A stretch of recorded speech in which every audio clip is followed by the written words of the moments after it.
A listener warning. Please be advised that this episode contains content that may be disturbing to some listeners, including descriptions of violence. Listener discretion is advised.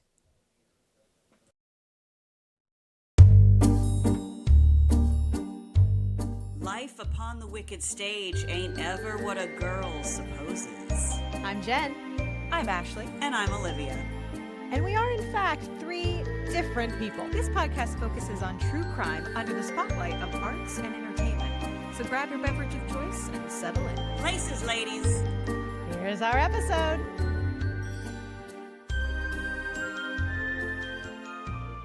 We made it. Listeners, it's an Easter miracle. Olivia, can you speak into the mic? Hey, everybody. A season and a half in, and as Jen so aptly put it a second ago, I no longer have my Fisher-Price mic. She's all grown up. You know what? I just wanted to be a Toys R Us kid, but now I have a real grown-up podcast mic. I would like to thank anyone that has been listening the whole time for sticking in there. Yes, thank with you. it. And thanks to Jen, because I would keep getting these texts from her. Because she's our editor of like, hey, how's it going with getting a new mic? Just on a random Tuesday, she would send that to me and I'd be like, oh, damn it. Jen is the editor is like gently, just like, hey, buddy. I literally sent her a text the other day. I was like, just a gentle nudge. If you haven't pushed buy on the microphone, maybe you do that.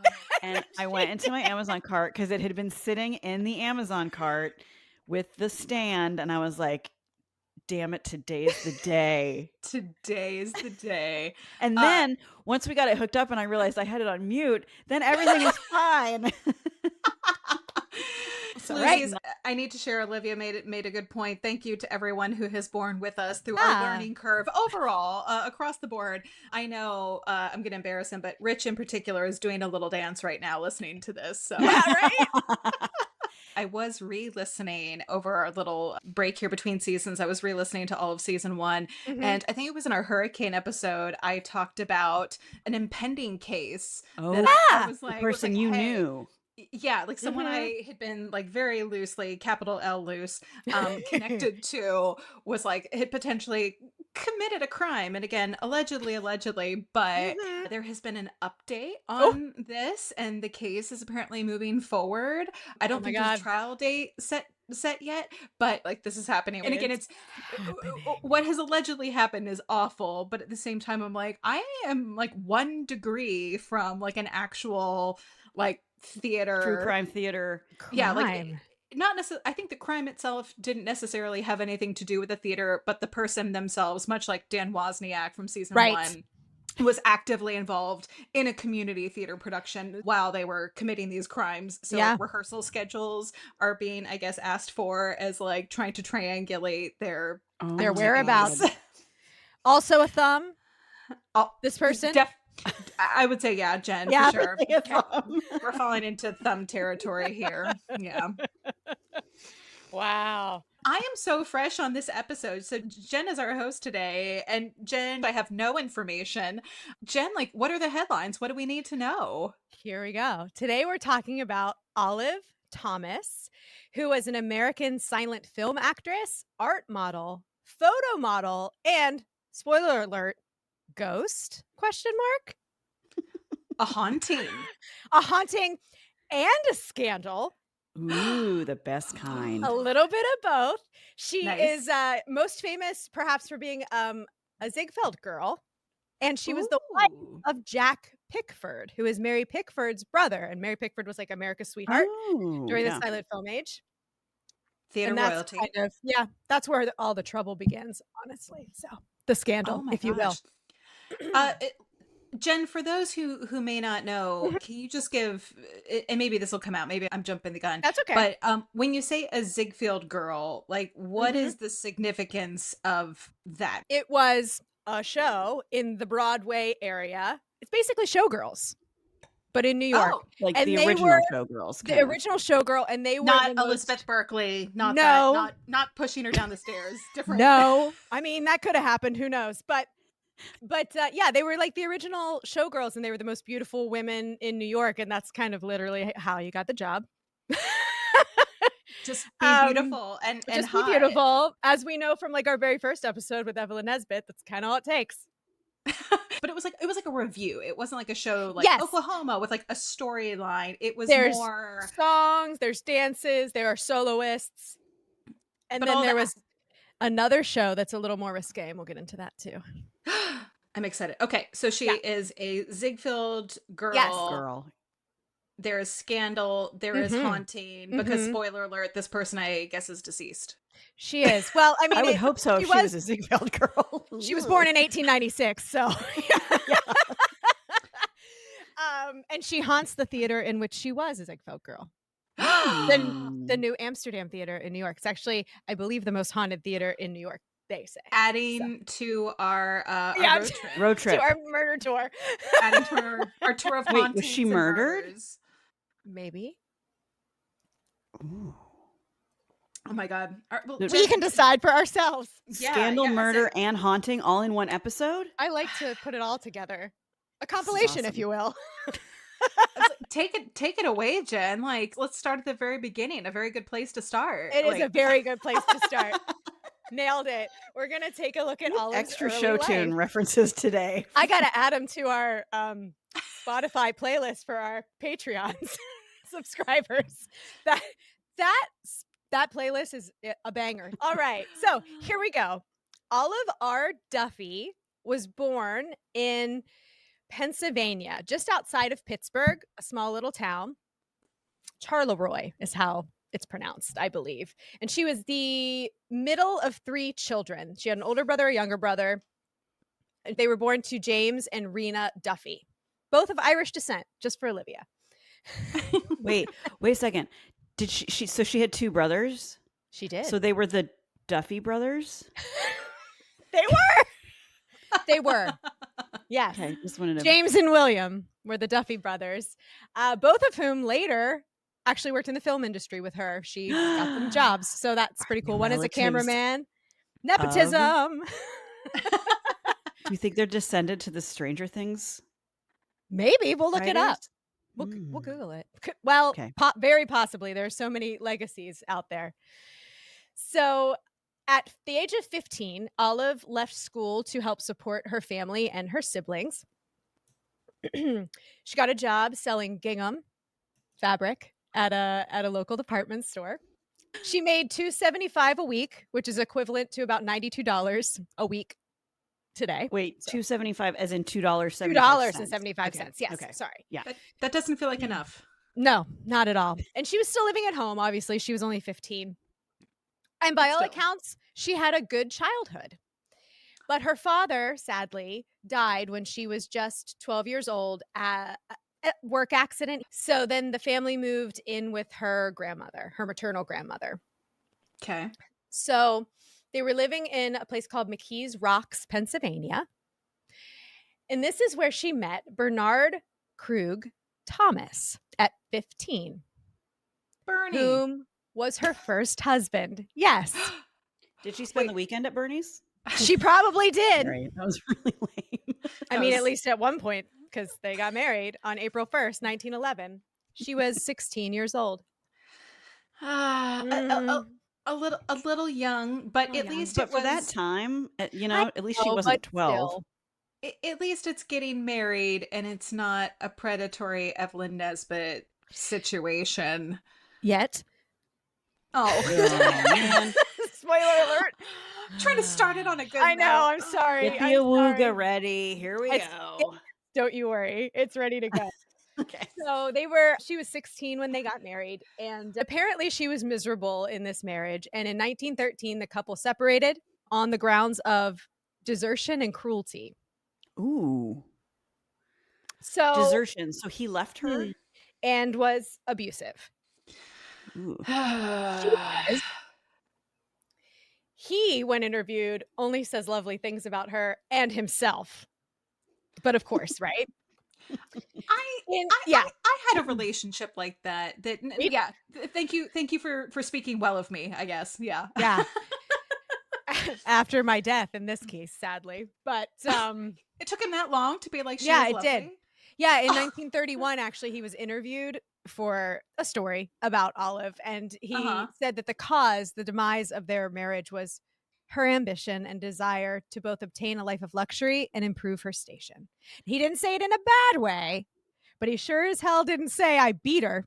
Yeah, left out the cruelty part. Yeah. It feels kind of key. Yeah. Also, there's that whole she wants ambition, right? Shame on her. How dare vibe. she in 1915 want to do something for herself, which is hard to do, as we know.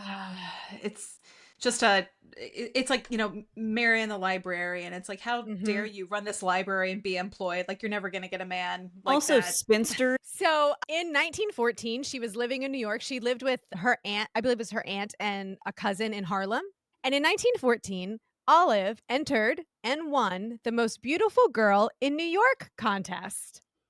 What? Aww. Held by Howard Chandler Christie, who was a commercial artist. So yes, she was literally the most beautiful girl in New York. Wow. And this is 1914? 1914. Yes. Wait, you said Christie was an artist? An artist, a commercial artist. So did a lot of things for like Saturday Night Post. So Olive had pale skin, blue violet eyes, and dark curly hair again. Here we are, ladies. Preens herself. She's ready to go. She's ready. So, Ashley, winning this contest, like I know they really do. That's like how I don't have the violet eyes thing though. No, contacts. My eyes are blue. They're not violet, but mine are green, so it's fine. Mine, it depends on the lighting. Exactly. Ding. Sometimes they're green, sometimes they're hazel. It just depends. Just depends. So winning this contest helped establish her career as an artist's model. And she would later pose for Christie himself, also Harrison Fisher, Stan Laws, and Haskin Coffin, all the big guys up in New York. And she was a pinup girl for Vargas. Ooh, you know that last name, Vargas. In our drive, there are some pictures, and you can go look at them. And there's a very famous picture of Olive nude that Vargas painted. And spoiler alert, Florence Ziegfeld had that hanging in his office. Oh my God. So Jen, when you say artist model, just to clarify, because as we know, like photography was a thing. Yes. But this was almost like you said, painting. So more of those kind of lifelike drawings, but the drawings that would be on the magazine or the magazine covers. Yeah. So, and it still looks like them. Yes. Like the person, like this is your face, but it's not a photo. It is in fact a painting of some kind, but it is, I would say it's like AI does this a lot now, but it's like photorealistic painting. Correct. Yes, that's exactly what it is. But she was featured on many, many magazine covers, ads. She was all over the place because she was indeed the most beautiful girl in New York, as we know. Well. And Harrison Fisher, who is one of the artists that she worked with, it is said, wrote a letter of recommendation to Florence Ziegfeld Jr., resulting in Olive being hired for the Ziegfeld Follies. Flo Ziegfeld. However, and I like this version a lot better, Olive later claimed that she walked right up to Florence Ziegfeld and asked for the job. And that's what I'm going with. She just walked right up and was like, I would like a job here. Thank you very much. And he was like, okay. When did he have the photo on his, or that portrait of her on his wall? Was that after she worked for him or before? After. Like, did he know? Oh, after. Okay. After. I was thinking maybe she walked in and was like, hey, that's me on your wall. Yeah. No, it didn't happen that way. Maybe she brought it in and was like, hey, I got this little present for you. She's Put like, me in your show. You seem like a fan. Yeah. Yeah, you seem like a fan. I am the most beautiful girl in New York. So she made her stage debut in the Ziegfeld Follies in 1915, June 21st, actually, 1915. And she was a sudden sensation. Everyone loved her right away. Oh. Her popularity in the Follies then led her to being cast in Ziegfeld's more risque show, The Midnight Frolic. Oh, I've not heard of that before. Let's talk about this. If you go to the drive, there are pictures of her in her Midnight Frolic costume. Is it the balloons? It's the balloons. So yeah. Cute. In our social folder. Yeah. So you can see Olive, so we know who we're talking about.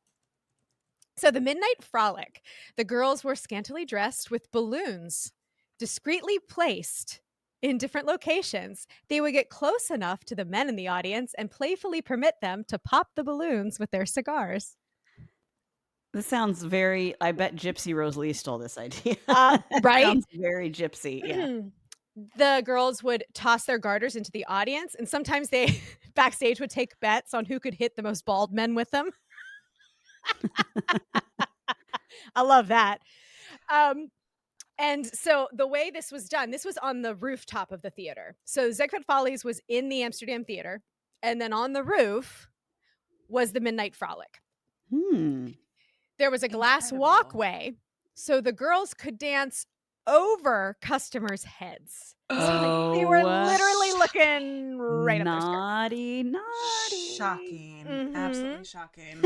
Yeah, so it was staged after hours, and it was primarily a show for famous male patrons who had plenty of money. Wow. While she was working there, she received many expensive gifts from her admirers. This was a thing that happened all the time. The girls got a lot of gifts. The one that is rumored, like the biggest one, was from a German ambassador who had given her a $10,000 of that time, $100,000 today, string of pearls. That might even be more than that. Don't you think 10,000 then? That might be like million. It might be now. more. But it's not just like what we think of, like, just like a string of pearls. It's like a situation. It is multiple strands. So that's fascinating. So I'm assuming this is like a Gatsby style. Yes. Pearl necklace. I think so. Because we're coming up into the 20s too, when they were long. Sure. Yeah. You know, more so elaborate necklace. I will say that too, Jen, reminds me like that whole idea of like these wealthy men who attend this after hours show. It's not unlike the lyrics from our theme song that inspired the name of this podcast, where it's like you have these men like flinging like gifts at you, and I bought you a fur coat, I bought you jewelry, and trying to win favor, shall we say, by gifting these actresses these like over the top gifts, which can be nice on its own, but I think oftentimes probably there were maybe secondary motives at play. It's like, I'm not just giving you a coat just because I think you're a good and intelligent person, and that is, I just want you to be warm. I don't think that was maybe all of it. I agree with you. Take back your piles. What makes you think I'm one of those girls? Guys and dolls. Yeah, exactly, Olivia. Adding it to the playlist. Yes. So she is rumored to have had a relationship with the artist Harrison Fisher. But, you know, she's living on her own in New York in 1915, 1916. So girls got to do what a girl's got to do. Got to make rent. Philip Mindle, who was the dramatic editor of the New York Tribune, said, "To know Olive Thomas personally is like being on friendly terms with an angel." Aww. And this is something that followed her entire life. She was very down to earth, and she was just the person that like, gonna say it, lit up a room. No, she did get murdered. So I know. Yeah, everyone loved Olive.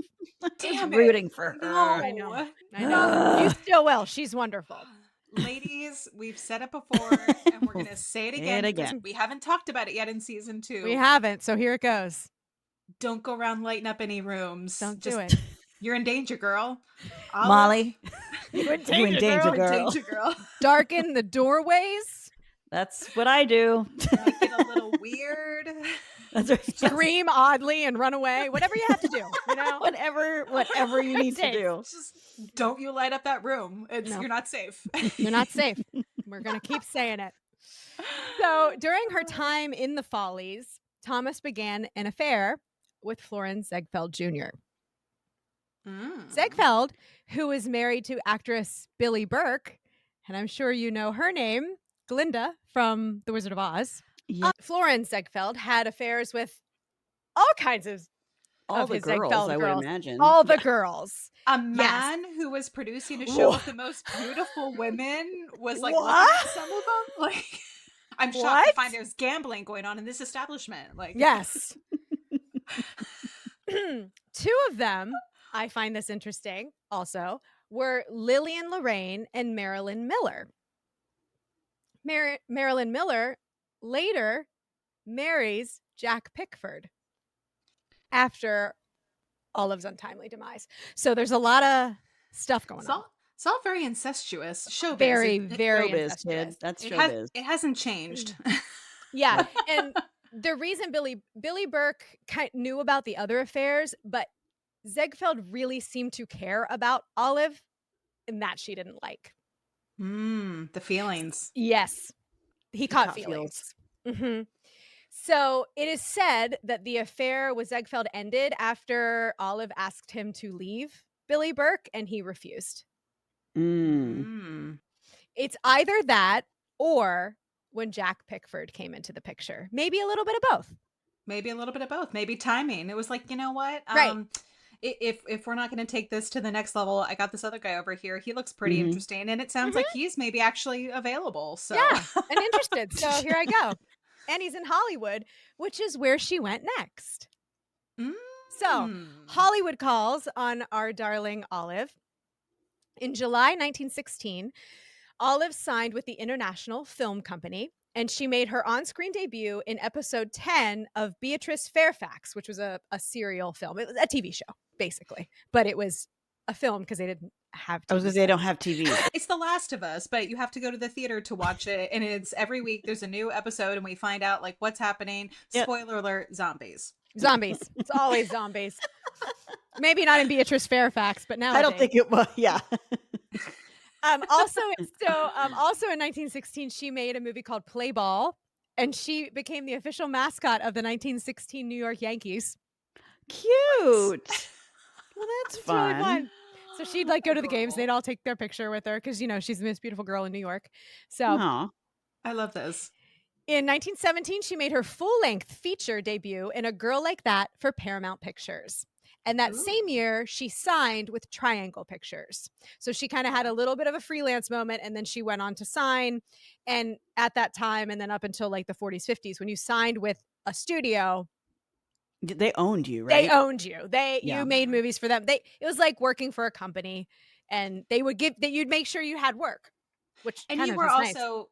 Nice. But conversely, you did not have as much creative control. Correct. And that you were obligated to do the projects they gave you. It wasn't like, hey, do you want to be in this movie? It was more like, this will be your next movie. Correct. Like, you're going to play this role. Yeah, correct. And they dictated who you could date and if you could marry or not. Like what your hair color. So now she's with Triangle Pictures. And these are silent movies. These are all silent movies. Yes. Yep. Yes. Mm-hmm. And I'm going to throw this because I think this is stand it. My goal is to make Ashley spit her drink out every time she takes a sip. She's literally waiting for Ashley to take a sip of wine. And that says the thing. This season, spit takes. Yeah.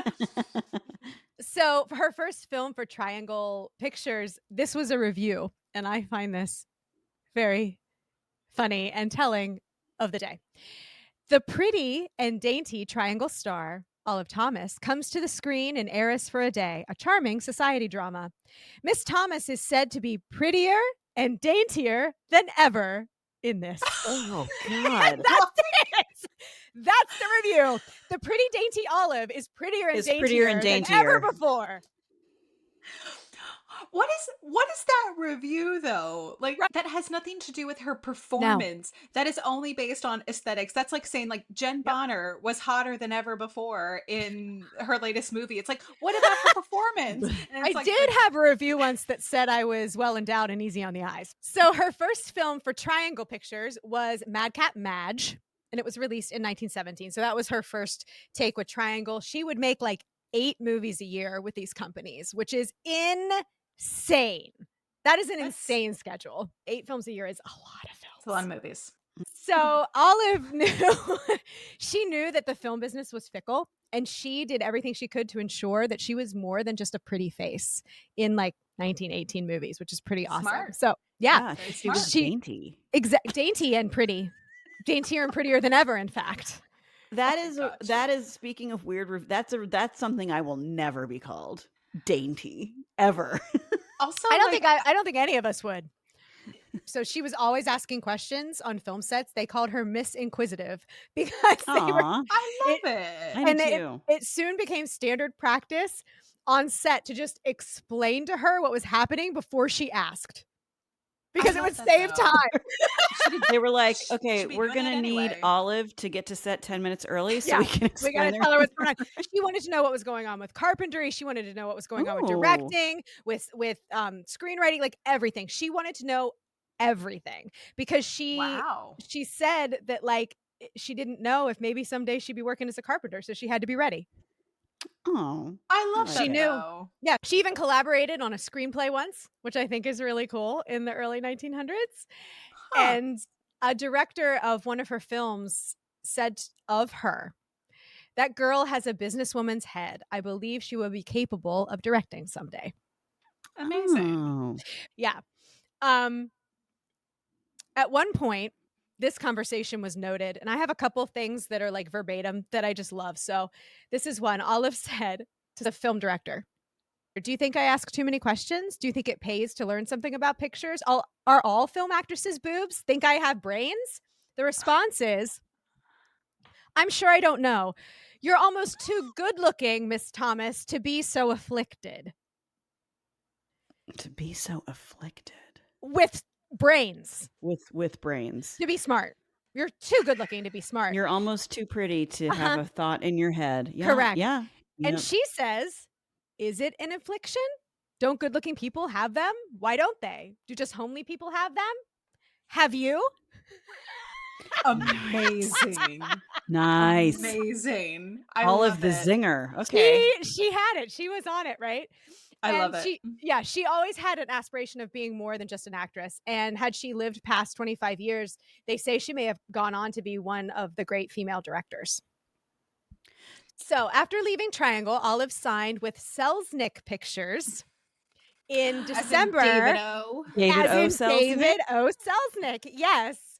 So she signed in December of 1918 for a salary of $2,500 a week. Diggity Whoa. dang. That's big money. Yes. And that was in hopes that she would have more serious roles, but also at the same time, Triangle Pictures was kind of collapsing on itself. So she had to get out. Sure. She was making 8 films a year here. On top of her salary, she would randomly receive money from Selznick Pictures when her account was overdrawn, when she needed it. Her account was overdrawn a lot, by the way. Why? So she wasn't great with money. Yeah. It was not good. But also, Oh. like, why is the company just giving her money? Well, let me for, tell you. like, existing? I mean, like, that's very nice, but also that doesn't feel like good business practices. It was not good business practice. She was their star, however. Like, she was their girl. Okay. But there are also rumors she was more to Myron Selznick and David than just their Wait, actress. Myron and David? So Myron was David O. Selznick's brother. Oh. Now, get this. It's rumored that David O. Selznick reportedly added the O in memorial of Olive to after Olive. her death. Oh. Really? It's just a rumor, but yeah, I thought it was kind of Huh. cool. But these letters from Myron, he would send her telegrams and all of that sort of thing. For example, they would say things like, "Love, Myron," at the end, or "Have you forgotten me, Ollie?" He would sign them, "All my love, Myron. Have not heard from you in 2 weeks. Is anything wrong?" So maybe there was something going on with the Selznicks. It's not It's like a for Marilyn and the Kennedy brothers situation, maybe. sure. Yeah. But Hmm. they might just love her because she's their star. And she couldn't take care of her finances very well.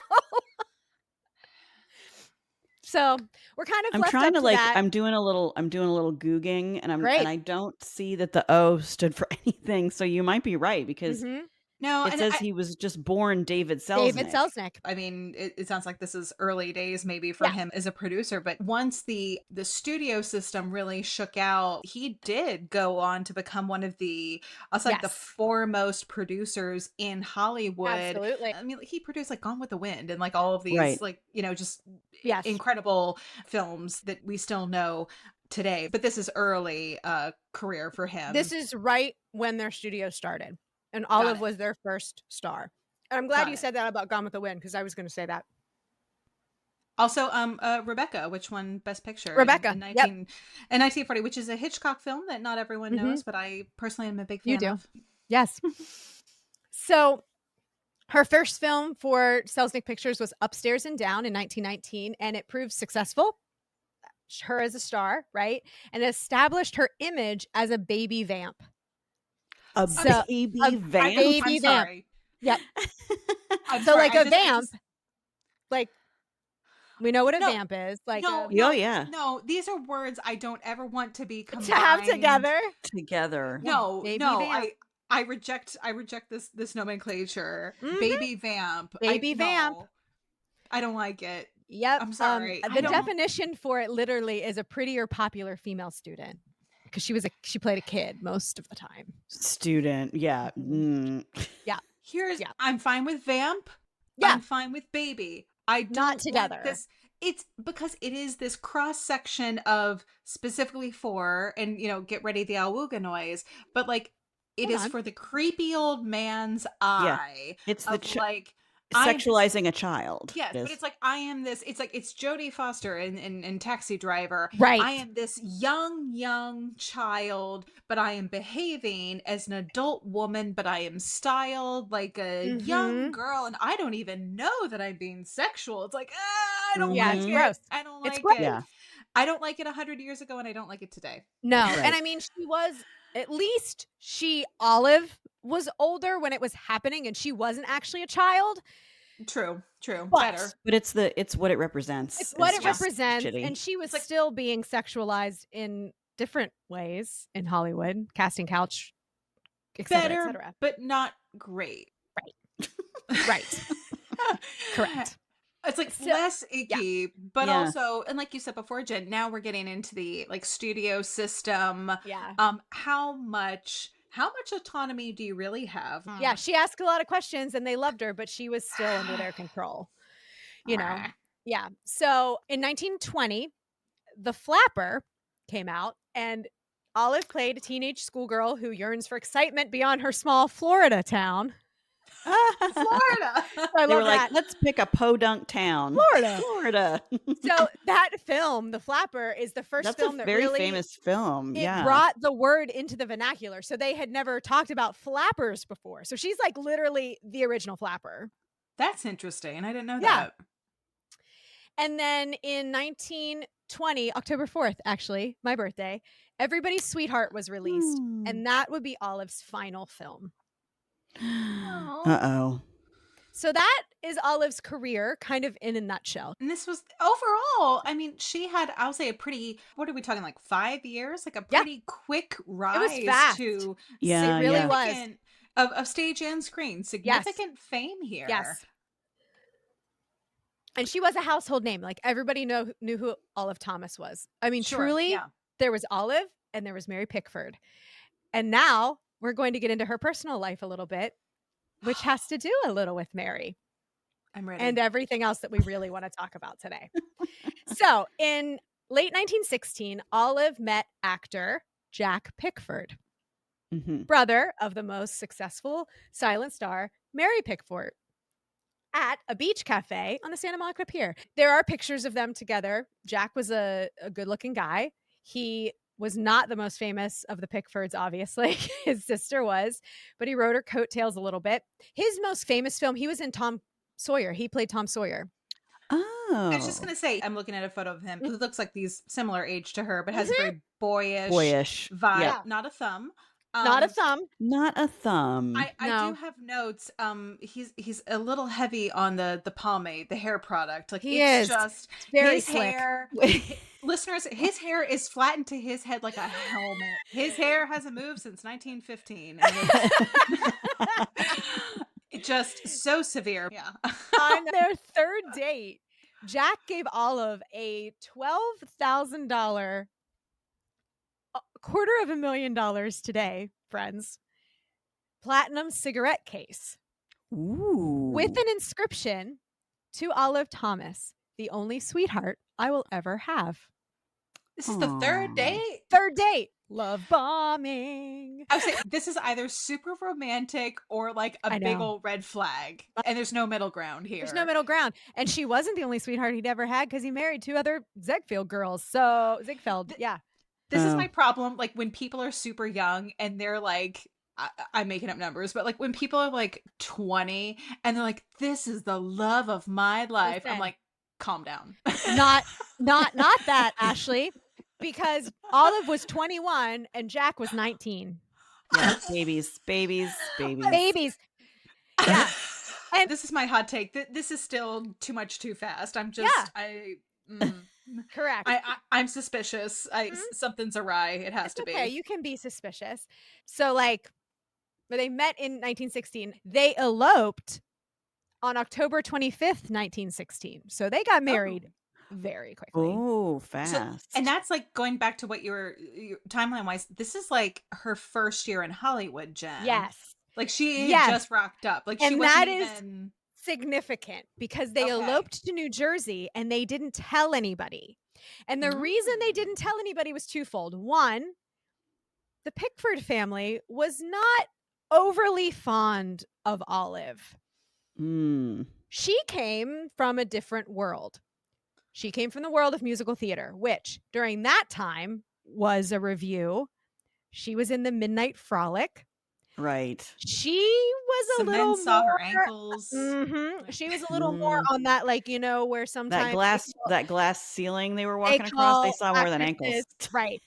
They call actresses words that are synonymous with prostitute. But that's how their they child saw was her. one too. Mary Pickford was But in Hollywood, it was different. Okay. Oh, she wasn't on the stage. She wasn't on the stage. There was a big difference they saw on the stage and on the screen, which is interesting because I feel like now better actors are on stage usually. Well, it's like maybe if you were from a family that is from, you know, the Royal Shakespeare Company and we are playing on the West End, and then you have like a reality TV star. Right. It's like, well, it's very much like that. That's a good way of putting it. Yeah. And it was before Showboat. Maybe. Yeah. Yeah. It was before Showboat. So they were just reviews. They were just showing legs and popping balloons with cigars. So yeah, it has a cheapness to it, I correct, think, as opposed to like acting, you know, in a way. We're very dignified and we're doing lines and And yes, and Charlotte Pickford, who is Mary and Jack's mother, was very overbearing, very much a stage mother. Hello, Mama Rose. And she didn't like her at first. And she did not think she was a good enough actress to be a part of that family. And she was like, by association now. Yeah. And she was very, very protective of her name. So for the first year, they didn't tell anybody they were married. But that was also because Olive didn't want to, because she wanted to make it on her own. Oh, okay. She didn't want the Pickford name. She wanted to make it as Olive Thomas. So they didn't tell anybody. I mean, that's a nice thought, but also a year is a very long time. It's a long time to hide that you have a full-on spouse. Yes. Did they not live? They must not have lived together. They didn't, because they're both working. So sometimes she's in New York filming, he's in LA. They're not together very often. And this happens in their relationship for a long time. They're very much a long distance couple. They're sounds not like a really in the healthy, same city. A really healthy marriage to be like, we went on like half a dozen dates and we eloped and we didn't tell anyone and we don't live in the same city. It's going very well. Yeah. It's going very well. Yeah. When they were together, were very infatuated with each other and like seemed to be very much in love. They also fought hard when they were together. A little bit of a volatile relationship. So it wasn't healthy. Eventually the Pickfords do warm up to Olive, but never to the point that maybe they should have. When is it revealed that they're married? Yeah, a year later. Next question. Okay. It was a year. Okay. So and how did that go? Much like what I said, Mary was like, well, they're just playing house. And Mom was like, you're not a good enough actress to be a part of our family. So it was not great at first, but because they were never really together, it wasn't like they had to go to like Easter dinner with the family. So but she had already made it as a star by that point. She was Olive Thomas. So sure. Now it does say by most accounts, and again, as we've been talking about this, I think that this is a romanticized thing to say. That's my hot take, that Thomas was the love of Pickford's life. Maybe the obsession of his life. Maybe of his young life. Life. But their relationship seemed very tumultuous. It was filled with like highly charged conflict.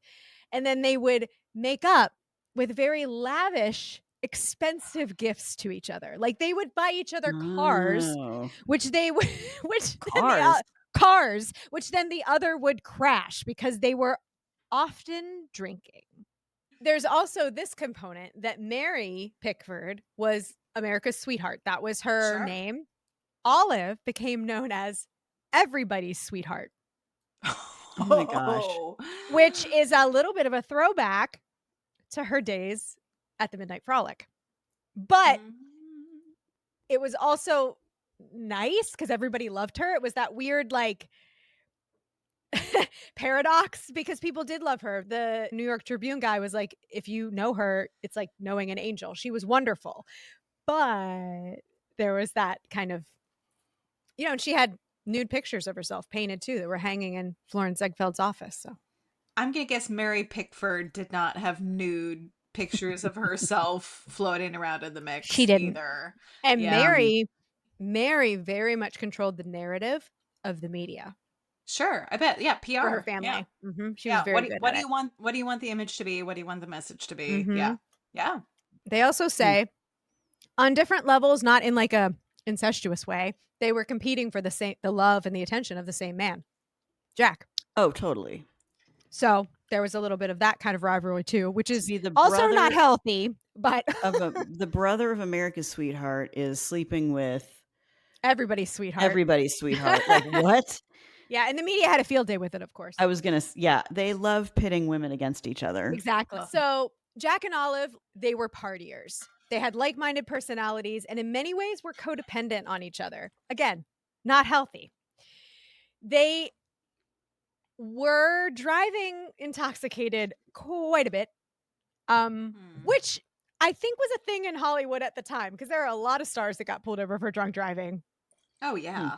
Like, it happened. But they crashed many cars. What? This is like an ongoing thing? An ongoing thing. For example, Olive had an accident. 6 months later, she had another where she struck a 9-year-old boy. Oh my God. Did she kill him? He was seriously injured, but he lived. Then a week before, in the same car, Jack also hit a young boy. So this is also they hired a chauffeur. I was just going to say, great idea. Great idea. They got a chauffeur. Right. But this is what they would do. They would party hard, and then they'd get in their car, and they'd go. And things happened, and they crashed a lot of cars. And this is also the point when, like, the legal limit for alcohol, if it even existed, it was way higher than it is now. I didn't even read anything about charges coming up on these 2 kids that they hit either. That's terrible. But they're movie stars.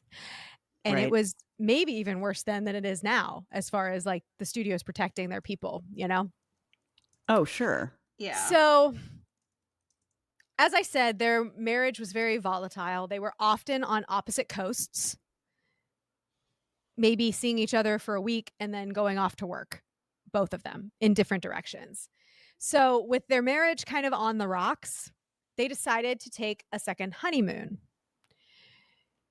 Which is funny because they technically never went on a first honeymoon, but I was gonna say, skipped ahead. Yeah. But professionally, they were seen as this power couple. Everyone loved them, but privately, it wasn't so great. So in August 1920, the pair headed for Paris. That was where their second honeymoon was going to be. They arrived on August 20th because, they had to take the ship over. The boat. Yes. A memo. This is just interesting. And this kind of goes back to she was getting extra money from the studios. A memo from Selznick Pictures having Olive removed from the payroll was issued on August 16th. ¿Por qué? Yeah. Okay. What? Why? Right? So it could have been simply that she was taking a vacation and they were like, don't pay her while she's on vacation. But was that standard practice? It's not documented anywhere. Okay. Or was she being let go from Selznick Studios? These are some of the questions that are going to come up as we get into, sadly, Olive's demise. So just keep that in your brain a little bit. Hey friends, Jen here, and we hope you're enjoying this episode of Life Upon the Wicked Stage. Just a few quick reminders. If you're looking for any of the visuals that we've mentioned in this or any episode of the podcast, make sure to follow us on Instagram at Wicked Stage Pod or Facebook at Life Upon the Wicked Stage. If you want more, please join our Patreon by searching the Wicked Stage Podcast. There you'll find ad-free episodes, videos of our recordings, mini-sodes, behind-the-scenes content, giveaways, and so much more. And the most important side note, if you like the show, please give us a nice rating wherever you listen. It sounds silly, but it's still the best way to get the word out and support us in this crazy podcast world. Well, lights are blinking, intermission's over, so grab those snacks and another drink and enjoy the rest of the show. Soon after their arrival in Paris, Jack left for London for a week and a half. Wait, apparently to try on clothes. Why you would go to London to try on clothes when you're in Paris, I'll never know. But also the honeymoon, this is supposed to be the honeymoon. Yeah, and he left her in Paris. And he went to London. He came back. For a week and a half, though, to leave your wife on your honeymoon for a week and a half. Couldn't you either schedule the honeymoon later, or why wouldn't she go with him? Like, that's just a weird choice. Or that, yeah. Here's the thought: Jack was a notorious womanizer. So he had a lady in London. Maybe he had a lady in London. These are some questions that have never been answered, and why there's a little bit of a scandal surrounding what's about to happen. So, on the night of September 5th, 1920, which was the evening Jack returned to Paris, they went out for a night of entertainment and partying at the famous bistros in the Montmartre area of Paris. So that's the area where like the Moulin Rouge is. That's the party district. It's where all of the bohemians, all the artists were. It was, frankly, where absolutely they should have been because they were big partiers. Sure. Some witnesses say they were together all night long. Other witnesses say that they saw them alone, partying separately, by themselves and separately. Okay. Either way, there is absolutely no doubt that they had been drinking. Surprise, surprise. Surprise, surprise. It is also safe to assume that Jack had scored his share of heroin or cocaine because he was a drug addict. Got heroin in the chat. Heroin or cocaine? Okay, wait. When did so how long had he been a drug addict? Was flowing in Hollywood at the time. Cocaine was in Coca-Cola. That's true. Allegedly. Heroin is sort of, I feel like next it's level. It was more cocaine, I would say, than heroin. I think you would be correct. However, he was an addict. There is no evidence to say that Olive was at all. She did drink. He absolutely was an alcoholic, and he was a drug addict. Okay. Great, right? So good match. Good match. Listeners, just we've said it before, and we'll say it again. Heroin. Don't do it. Just wait. Don't. Have we said that before? We have. Much like if you had any questions, just don't. That's it. Don't do it. I don't think this podcast is going to be saving any lives, ladies. Let's just be honest here. So they returned to their suite at the Hotel Ritz around 3 a.m. Although some staff report that Olive returned earlier at 1 a.m. So that maybe she arrived at 1 and Jack arrived at 3. But there's this disparaging stories about whether they were alone or together. Make eyewitness accounts notoriously unreliable. Yes. Right. That is true. So Jack fell asleep. Most accounts that I have say he was sleeping and Olive couldn't sleep. They were leaving the next day for London. They were actually both going to London to get their ship to go back to America. So wait a second. Hold on. Okay. So they went on their second honeymoon. For a week and a half of that, he was away. He came back for one night and then they were leaving to come back. Yeah. So the honeymoon was one day together? I think that they had a couple days before he left for London, like 3 days maybe. Okay. I will also say I asked the interwebs travel time in 1920 between Paris and London. Yeah. Friends, it would have only taken him 7 hours. Okay, so this week and a half to try Yeah, it on only clothes. takes like 2 in the So it's like, okay, you take the day to travel, but to be gone for Uh-huh. 10 No, days for trying on Yeah. no, clothes. It's like, yeah, something's not adding up. we're gonna flag Yeah. that as being very, very suspicious. Very Yeah. suspicious. And Very what was he trying on suspicious. clothes for? Was it for a movie or? Well, there are accounts that it was for a movie, but I only read that one place. So back to the hotel room. So Yes, he's passed sleeping. out, allegedly. Mhm. But he was passed Yes, out. he's in the bedroom. She's outside writing to her mother, by most accounts, Okay. because she can't sleep. Jack Okay. apparently was a stickler about the light. So she's trying to write her mother, and he's trying to sleep, and he keeps waking up yelling at her to turn off the To light. turn off the light. Okay. So Olive couldn't sleep. She's done writing to her mother. By most accounts, here we get into some speculation. She walks into the bathroom to find some sleeping pills. That's the biggest theory, that she went in to find some sleeping pills because she couldn't sleep. Okay. But since Jack had yelled at her for keeping the light on, she did it in the dark. So she doesn't turn the light on so she doesn't wake him up.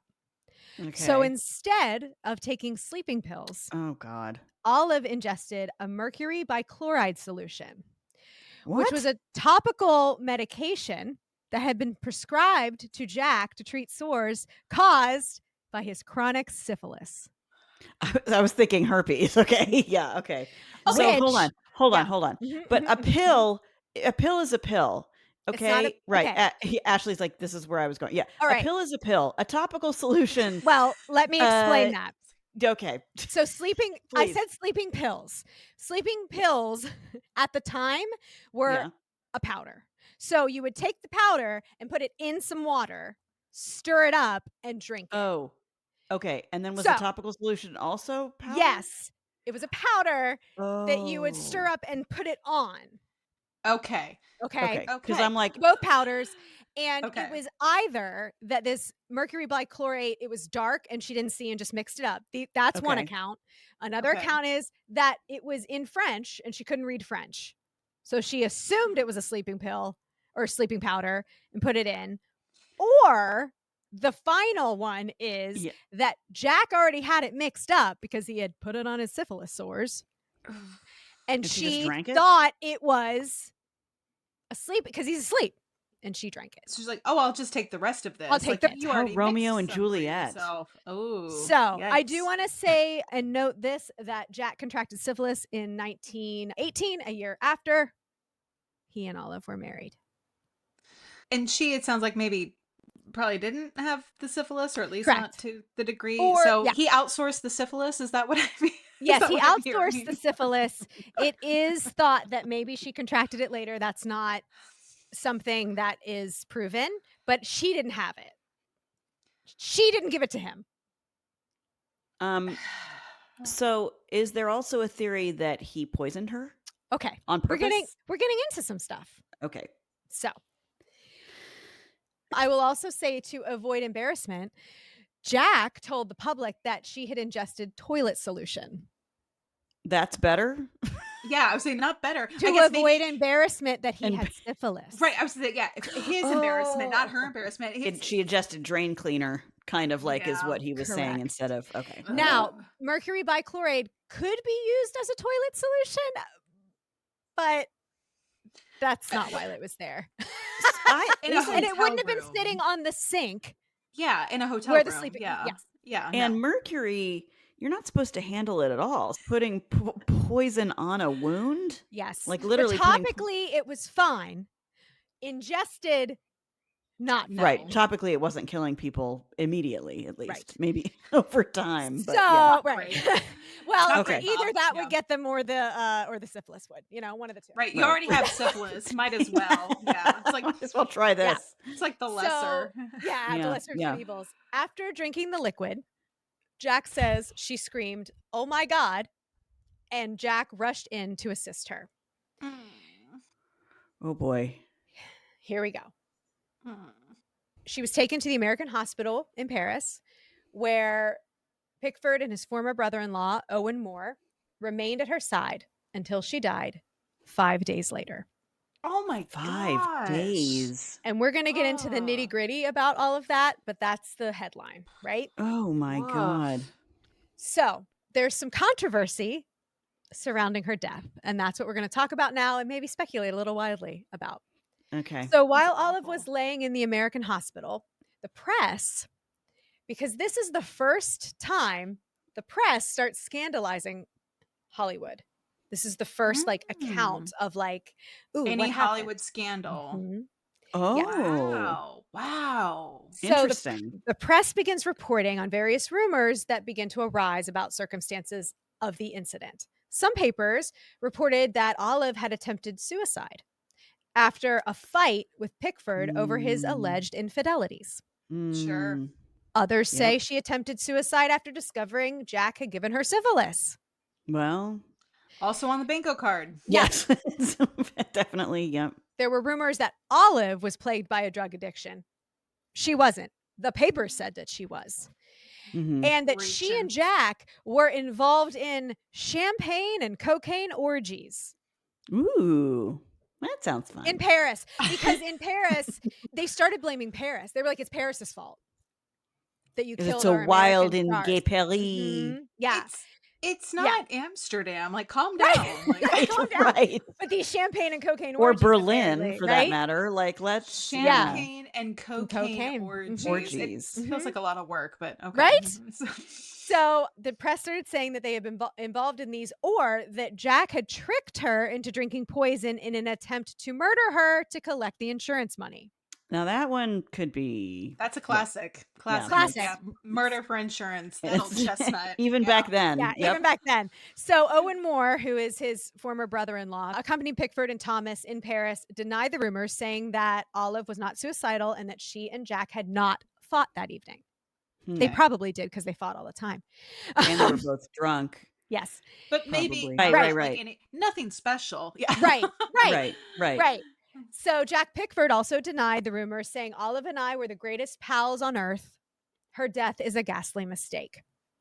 On September 13th, 1920, Jack gave his account of that night to the Los Angeles Herald Examiner. So this is long, but I'm going to read it because it's interesting, and we're going to talk about why it's interesting after I'm done. And this was given the night she died? This was given on September 13th. So she would have died September 10th. Okay. She ingested the poison on the 5th. She died on the 10th. So this was the 13th. We arrived at the Ritz Hotel at about 3:00 in the morning. I had already booked airplane seats for London. We were going Sunday morning. Both of us were tired out. We both had been drinking a little. I insisted that we better not pack then, but rather get up early before our trip and do it then. I went to bed immediately. She fussed around and wrote a note to her mother. She was in the bathroom. Suddenly, she shrieked, "My God." I jumped out of bed, rushed toward her, and caught her in my arms. She cried to me to find out what was in the bottle. I picked it up and read, "Poison." It was a toilet solution, and the label was in French. I realized what she had done and sent for the doctor. Meanwhile, I forced her to drink water in order to make her vomit. She screamed, "Oh my God, I'm poisoned." I forced the whites of eggs down her throat, hoping to offset the poison. The doctor came. He pumped her stomach 3 times while I held Olive. Oof. 9:00 in the morning, I got her to the hospital where doctors took charge of her. They told me she had swallowed bichloride of mercury in an alcoholic solution, which is 10 times worse than tablets. She didn't want to die. She took the poison by mistake. We both loved each other the day we married. Since the day we married, sorry. The fact that we were separated months at a time made no difference in our affection for each other. She even was conscious enough the day before she died to ask the nurse to come to America with her until she had fully recovered, having no thought she would die. She kept continually calling for me. I was beside her day and night until her death. The physicians held out hope for her until the last moment, until they found her kidneys paralyzed. Then they lost hope. But the doctors told me she had fought harder than any patient they ever had. She held on to her life as only one case in 50. She seemed stronger in the last 2 days. She was conscious, and she said she would get better and go home to her mother. "It's all a mistake, darling Jack," she said. But I knew she was dying. She was kept alive only by hypodermic injections during the last 12 hours. I was the last one she recognized. I watched her eyes glaze and realized she was dying. I asked her how she was feeling, and she answered, "Pretty weak, but I'll be all right in a little while. Don't worry, darling." Those were her last words. I held her in my arms, and she died an hour later. Owen Moore was at her bedside. All stories and rumors of wild parties and cocaine and domestic fights since we left New York are untrue. End quote. Oy, how tragic. Here's where we're going to get into a little bit of speculation and some things that don't quite add up. Okay. Yeah. So, a lot of the things Jack said are contrary to medical reports. Okay, I was wondering where does that come, because there was a lot of people around, hospital staff, and the receipts. There we go. He said that she was verbally communicating up until her death, but ingesting the mercury bichloride and throwing it up would have burnt her vocal cords, making her incapable of speaking. Ooh. And not only burnt her vocal cords on the way down, but on the way up. But on the way back up again, because he forced her to vomit. I had that exact thought as you were reading it, Jen. I thought, this doesn't track. From also even just like having your stomach pumped in general, not to be too grisly with it, but like having your stomach pumped also involves like putting a hose of some kind down your throat, literally like into the stomach, and then they like force the contents of your stomach up like more than once, which also wreaks havoc on your esophagus and can cause like significant like hoarseness injury. Like just that piece alone is really traumatic. The pain she must have been in for 5 days. The second she took it, it would have burned all the way down. Like she, I don't even know if she would have been able to yell, "Oh my God!" Wow. I don't know. I never. Maybe just a scream. Or just like a some croak. sort of like like shrieking, like a visceral. Right. But Olive and Jack were the only two people in that room when it happened. So after Olive's death, the police initiated an investigation and an autopsy was performed, which attributed the death to acute nephritis caused by mercury bichloride absorption. On September 13th, 1920, which is the same day Jack gave his account, her death was ruled accidental by the Paris physician who conducted her autopsy. The type of death, poisoning. Presumed cause of death, unknown. Wait a minute. Cause implied accidental, as suicide and homicide were left unmarked. So type of death. We know it was poison. We don't know how she happened to take the poison. Was she tricked? Was it an accident? How could it be ruled an accidental death when you don't know that? Because suicide and homicide weren't checked. So accidental is the only other. It could have been. But it's like by default almost. Yeah, exactly. So without overt evidence of, like we don't have a suicide note and she didn't say anything to indicate like I'm going to kill myself. And there wasn't any sort of overt reason to believe it was homicide. So we're going to go with column C, accidental, in the absence of anything else. Interesting. Yeah. So here are some theories that surround Olive's death. Okay. Suicide. We talked about that. This is the biggest one. People were really on the Olive suicide train. Really? I'm not. What a horrible way to go. Train. Like you could throw yourself off the balcony instead. There are so many ways you could do it. Yes. Right. And also it seems like based on everything you've told us up to this point, Jen, out of left field as far as this is someone who doesn't seem like they are emotionally desperate or like really volatile. It's like she seems like she kind of has her act together. Like, and she worked really hard to get where she was. Were they saying that because she was taken off the payroll, maybe she had been fired and so she was upset? So there we go. Yeah, we're going to talk about some of those things. So suicide, some reasons, because Jack gave her syphilis, maybe. It was curable then, though, right?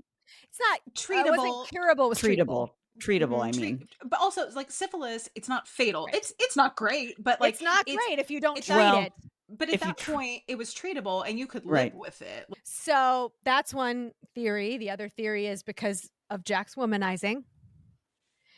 But she doesn't seem like the type that would kill herself over a man. Well, and there's also because there's also Myron Selznick and David O. Selznick, who are like love and honor, and maybe they had an open relationship. It's not talked about, but like they lived on opposite coasts, and she was not alone all the time, I don't think. Right. She was having her She own had admirers. stuff going on. And you could also be maybe like disappointed by like Yeah. my husband is like having an affair, or Right. my husband has side pieces, or like, hey, this marriage is not going the way I want, or hey, this marriage might be breaking down. But I think it's a big jump to get from that, especially if you have other adoration and support to be like, well, I have nothing left to live for. It's like you manifestly do. Like, and she'd been married before. She had, and she divorced and him. went so through a why divorce wouldn't she have just divorced Jack? Right. Yeah. Right. It feels that's a little flimsy. That's another reason where people were like, she didn't commit suicide because of Jack's womanizing. She would have just divorced him. Right. She did it before. Right. Was it because, like Olivia just said, she was suspended from Selznick Films? Or did they just put a hold on her account because she wasn't working? And they were like, stop paying her while she's in Paris. And she's going on vacation, like just... Right. They never addressed this? They never addressed it. No. Okay. And again, like I just said, she could have just divorced Jack. She was at like the height of her fame. Yeah, I don't think suicide. So I don't see that. Even professionally, it's not like, oh no, this was my one thing and like no one else wants me. It's like the public demonstrably loves you. So like someone will hire you or someone will pick up your contract. It's like, it's not like this is the only option. Right. So like, could she have had an undiagnosed mental illness? Maybe, except there's no account of it. Yeah, it would have come out growing in up, except this one night. Right. That doesn't. Yeah, unlikely that it's like sudden onset mental illness. Whoops. That feels like a lot. Feels like a lot. Well, see, but they could just like justify away any kind of female erratic situation by saying they were hysterical, because back then that's what was, so she just got hysterical. She just got upset and decided to kill herself. It was let's just say there's another theory that it was a suicide attempt to scare Jack and bring his attention back to her. Maybe she's capable of that. She's an actor. Maybe she wants to make a scene. I don't feel like what I read about Olive that she was that type of person. Because again, everybody talked about how lovely she was and how easy she was to get along with and just this like angel on earth. And again, to Olivia's point, if you're going to attempt suicide, there are way less terrifying ways. Correct. This looked worse than it was. How's that? Yeah. Mercury bichloride is not an attempt. That's not a drug. That's a guaranteed death. That's not an attempt. Well, that's proof. And also just like a terror, like you said earlier, Olivia, like of all the things you could do, that's really just like painful and bad. It's like, even if you just wanted to like, oh, I'm gonna like take sleeping powder, need sleeping pills, just take a lot of that, like and that's, just go to that seems like a more likely, if it was like you saying, Jen, like, oh, I just want him to worry about me. Those are the suicide theories, and they were all over the papers. Drama. Because of course she's pretty and dainty, so that's what she would do, right? Right. God. What do we have in the note to her mother? Do we have the note? We don't, but it wasn't a suicide note because it was there. They would have said something, but I don't know. Olivia. Yeah. Because I'm just thinking. If you are like backing up, if you are so distraught by fill in the blank reason, and then you have taken the time to write a letter to your mother minutes to hours before you're like, you know what? Like, I can't stand it any longer. Wouldn't there have been something in that? There'd be like a tone to the note. Something. Thank you for all you've done for me. I love something. Like some closure or like goodbye or something weird. Yes. And because they had a good relationship. So she wouldn't have just not said anything to her mother. Right. Yeah. Yeah. You wouldn't just be like, hey, I'll see you on Tuesday. And then surprise. Like, right. No, that seems unlikely. Right. So the next theory, murder. Yeah. So did Jack do it to cash in on her life insurance policy? Did he get the insurance money? That he was rumored to have taken out on her before the trip? Okay. There's something there. There is. But then on top of that, his family's already rich. Yeah. Did he need the money? Did he need They the might money? have cut him off Because he married her? Well, they were okay with her by this point. It was just at the beginning that they didn't love her, like, they warmed Oh, up to okay. her as it went along. But, But did yeah, he have maybe drug debts from buying heroin right? Heroin or or cocaine. cocaine? There is this guy called Captain Spaulding. He's in Paris, and he was, like, the drug runner in Hollywood. He was in Paris during this time at this time of her death? Mhm. There's nothing, like, concrete, but it's a little Mm, weird, yeah. and he was around them a lot because Jack had a Mm. drug problem. Hmm. I didn't do a lot of deep diving into that because we still have to get into Olive's ghost, but Oh, that's but right, I there forgot about the yeah, haunting. yeah, there's a haunting, but there is, a man named Captain Spaulding, and he was arrested in relation to drugs during this time. Hmm. So it's, like, connected, but not directly connected, and maybe that was because of Mary and her, like, press power also. Is there any other motives that he would have to kill her, such as, like, blackmail? Did she find out something about him or Maybe, I mean, he's also part of the, like, most powerful acting family of the time, Mhm. right, in Hollywood. So like you said, maybe he got cut off, maybe he needed money, maybe she wanted to divorce him and he said no, or the family said no. I don't know. There's a whole bunch of different scenarios, but none of them really make sense Makes on sense. Right, their face. And it's like, he might have killed her, but like, why would he? He didn't need to, if you right. will. And I feel like that's where like Jack is. It's like, could you have killed her? Yeah, but like, you didn't need to. Like, there's no overt benefit. And he, as a person, it's like, you sound messy. You don't sound violent. Violent. Like, Had he had a history of in his drug binges ever gotten violent? Was that a Well, thing? there's the thing. We're never gonna know because Mary made sure that that's he was true. smelled like a rose. So, was he abusive? I don't know. Yeah. That's something that I thought of that maybe he just lost it. Like they were fighting Yeah, Yeah, and he and just he good lost his lost point. it. temper. I think it's possible they didn't I mean, he told her that she was the love of his life on their 3rd date. Yeah, so he was a drama queen. We've got Mhm. that going for sure. Yeah, I I don't I know. don't know. I think and that's and you're right, Jen. That's maybe we'll never know because of the Pickford PR machine. Mhm. And yeah, like kind of further down that road, maybe it was she was gonna leave him and it was like a, if I can't have you, no one can. Right. Maybe But there's no sign of there's that. no sign of but the that's the thing, is that the only person that could tell us what happened is Is Olive, him and or Olive Olive. Well, yeah. lost her voice. Then there is, of course, just the fact that it was a tragic accident, Tragic accident. Accident. that Yeah. Olive picked the wrong bottle of pills in a dark Yeah. room. And like you said, Jen, it was Or the the powder, powder. sorry. Yeah, the Powder. powder. And it's like you do have these two relatively similar. Like, haven't we all made the mistake with like the powdered sugar versus the flour? Haven't we Yeah, all? we've all done it. Once Haven't I we went to done it? snort some flour and it was powdered Powdered sugar, and let sugar. me tell you, what a night I had. Yeah, so, I mean, all Mm, that said, she dark bathroom or not, taking yeah. a whole bottle of anything in a medicine cabinet's most likely gonna cause Yeah. death. Yeah. It's certainly I think I am, we've talked through the scenarios. I think I'm leaning towards tragic accident. It's not sexy, but I'm with you, Olivia, in Yeah. terms of just it's one of those kind of like the Natalie Wood case, and again, you can speculate, Yeah. but I think sometimes it's like we as also like audience members, Mhm.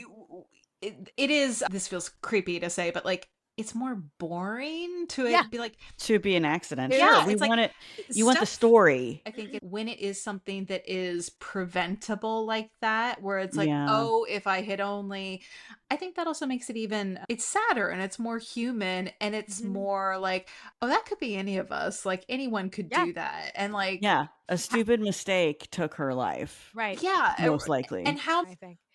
But, what's so sad about this, I think, is that like I said, the only person that can tell us what happened was Olive, and and she couldn't. she couldn't talk because he made her drink water, eggs, and milk to make her throw up. It just totally fried those vocal cords and made her live in agony 4 days. In fact, Oof. when she was buried, it was a closed casket because the mercury bichloride trigger warning, graphic, burnt her face, neck, and throat. So they had to close her casket. Yeah. Like it was Like it really, burned really through. bad. Oh. And I hope just she was unconscious. Like I know he's Well, that's dramatizing that she spoke. I hope they put her on like morphine drip and she was so out. me too. Mm. So here's the thing. I think it could have been an accident for sure. Mhm. However, he changed the narrative so much, it makes me feel like something is a little fishy. And maybe the fishy thing is just that he left it out and he feels guilty. Yeah, and it was his fault that she didn't turn the light on. So maybe he just Right. felt shame. Maybe. Yeah. Yeah. But That's a there good was a point. lot of there's I think it like we said, it's probably not the sexy thing, but it was probably a tragic accident. But I Mhm. do think that there is a possibility that there was something else because of how much he changed that narrative, even if it's just, I feel guilty. So How Olive awful.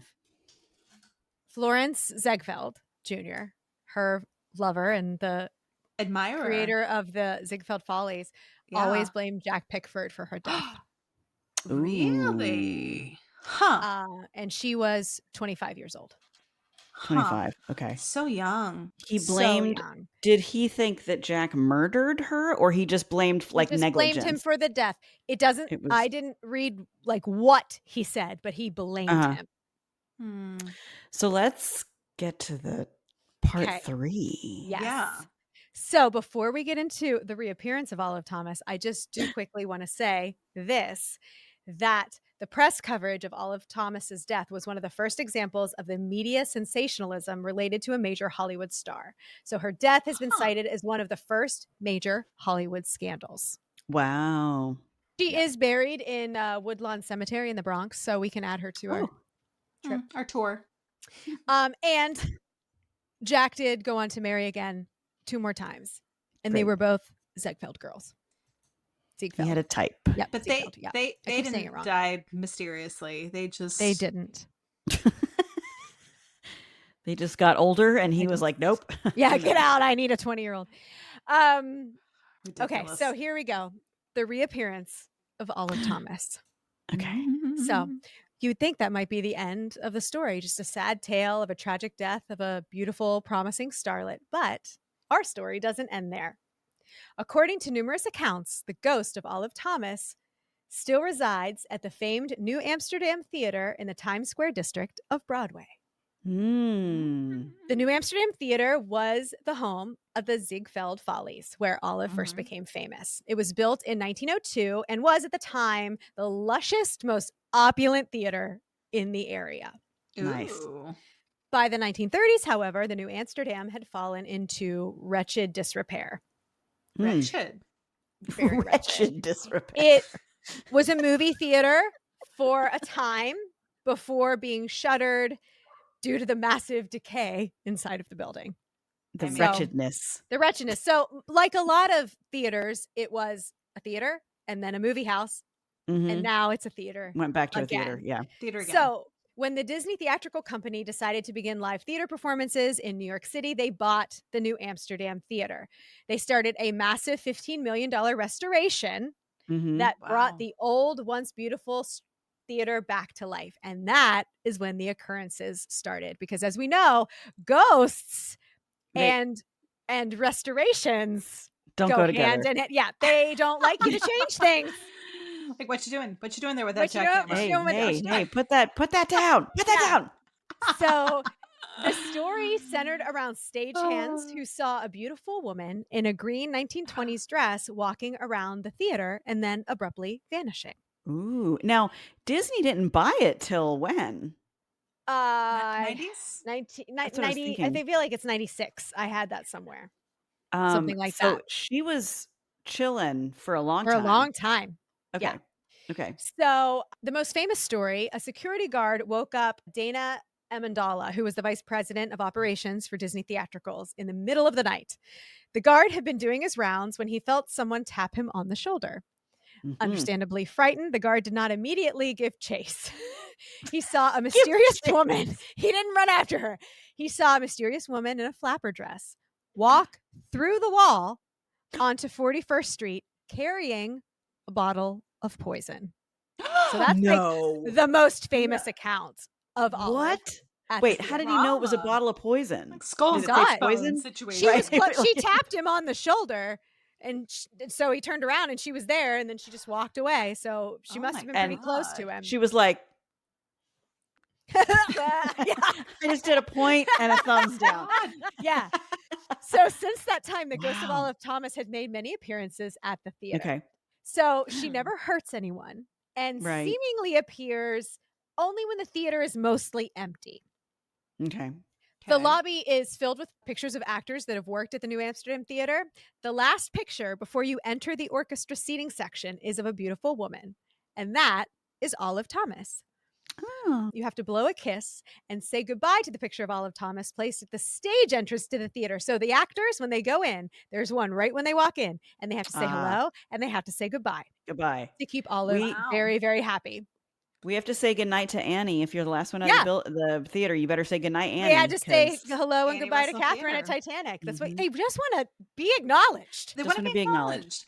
This is also the New Amsterdam Theater today, Jen. It's a working theater, like you said. That is where Aladdin is. Aladdin, right yes. now. And prior to Aladdin, it was Mary Poppins. Mary- So if you go and see Disney's Aladdin on the Broadway, that is in the New Amsterdam. The New Amsterdam. Correct. That's This- quite a story. The woman walked through the. So she Well, went on to there's 41st more. Street. She went to get some pizza. Yeah, she wanted a slice. She wanted a slice. Yeah. She was hungry. So this is very interesting. She appears to be most upset by the annual Broadway Cares Equity Fights A's benefit. This is because that's where a few of the surviving Ziegfeld girls are invited. Oh. That's why she's upset. It's not because it's Broadway Cares Equity Fights AIDS. She I was likes gonna that. say. Yeah, no, it's because the Ziegfeld girls are there. She's like, my people. My people, and Oh. I'm not here. And so she They gets a are. little riled up, is it? Yeah. Is it that kind of Maybe, what yeah. happened? Is she not invited? We don't know. So one year, the sets started shaking violently for no reason. Another year, the light bulbs on one of the office floors all burned out simultaneously, and there was no electrical problem whatsoever. Yeah, get out. Oh, wow. She doesn't like it. She's like, No. why am I not invited? Wow. You know? They need to just invite her. I know. They should just invite her. They say hello and goodbye. Yeah. So, It's easy ever fix. the flirt, Olive Thomas's ghost only appears to men. Wait, what? She only haunts men? I love it. And they have heard her say, "Hi, fella. How you doing there, handsome?" I love No. it. I love it. So maybe, you know what? I wonder.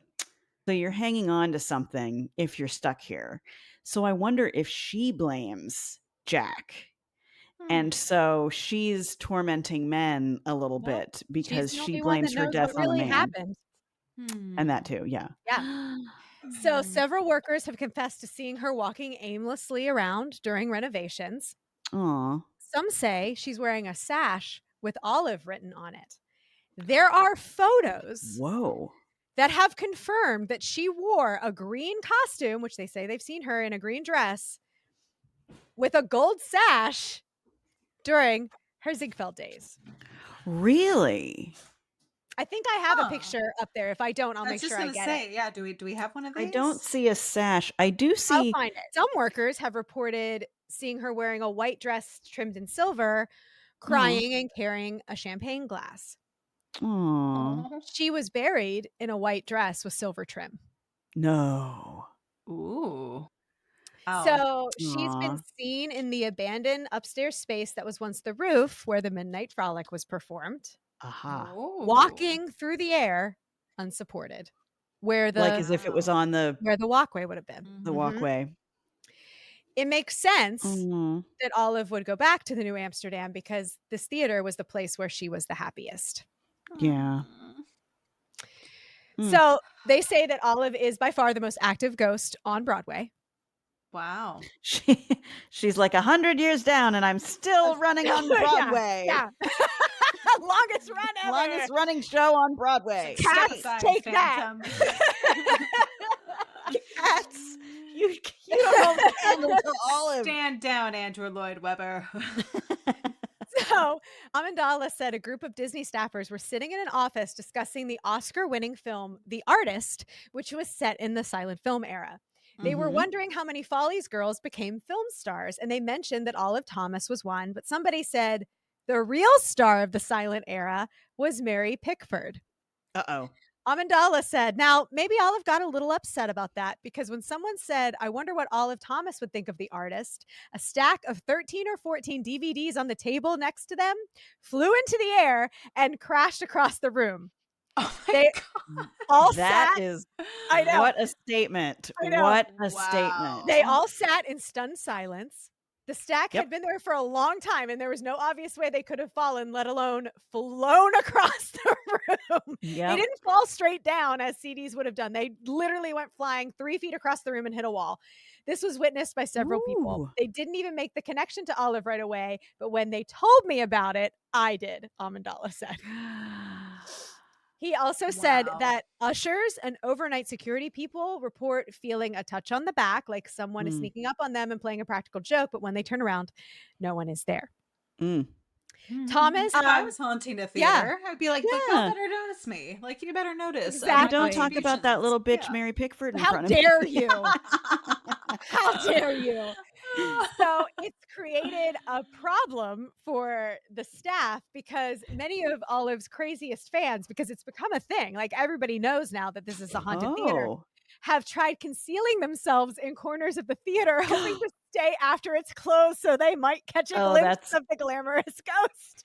That's cute. I love Why that, don't like, they do a ghost tour at night? right? They should should, do a ghost right? tour. Yeah, they should He do this. does, yeah. People are like buying tickets to Aladdin and they're like, I'm really just here to like I'm just here for Olive.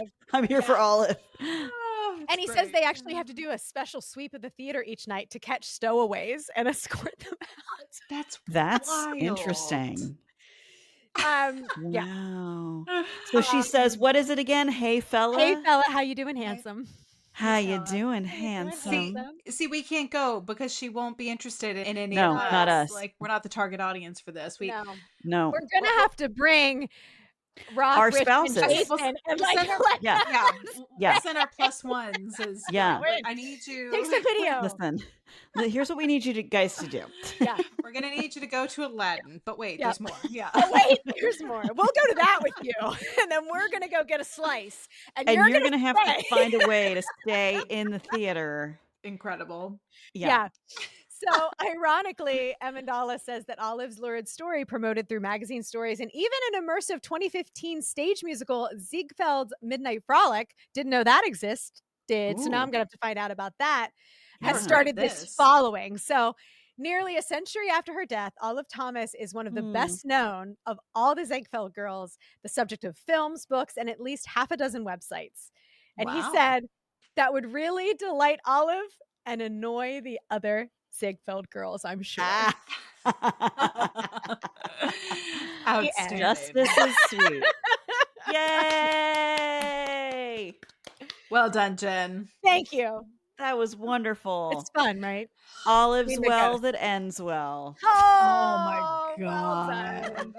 That was fantastic. I love it was fantastic. I love that she's haunting a theater and like she has her ghost light every night and she's okay. Yeah. I mean, if she has sad to be that she's here crying and that she's here Yeah. or carrying a bottle of poison. I wonder when is the most recent sighting? I don't know. Because I wonder, will she move on at some point? Listeners, if you are affiliated with Disney's Aladdin on Broadway or work there or have been there and you all of our dozens and dozens of tens of listeners, slide into our DMs. Yes, please. Or send us an email at wickedstagepod@gmail.com and let us know about your ghostly encounter if you are hearing this. Yeah, I'll have to look that up. I'll see if I can find anything. We'll put it on socials if I have. How but, cool! Yeah. What is our next episode? What's next on the docket? I'm doing The Murder at the Met. Is that Nailed right? it. That's right. Okay, good. Which I also have known nothing about.